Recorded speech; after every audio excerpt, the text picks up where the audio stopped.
Hey guys, it's Moore here, and we're going to be going canoeing, as you can see.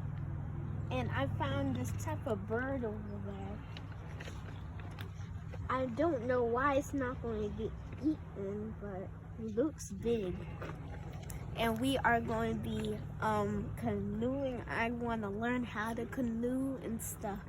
Look over there. I think those are some alligators. Turn it to the side. Have to paddle like this.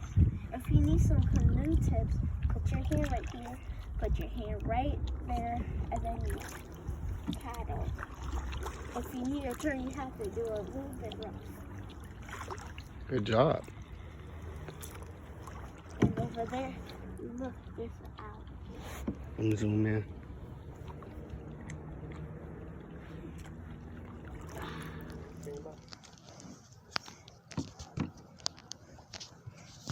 That big alligator.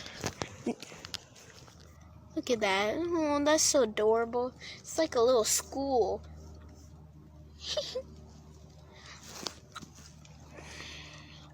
Little birdie.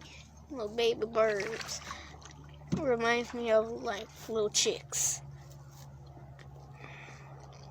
There's a lot. There's a whole lot. We had so much fun canoeing. We saw lots of animals. We got close to the turtle, but I didn't get the turtle. But I saw two big alligators, small alligators. We paddled and stuff, and we just let the current flow us. It was very fun. Come here to canoe escape if you want. Thank you for watching. Subscribe and leave a like. And comment too.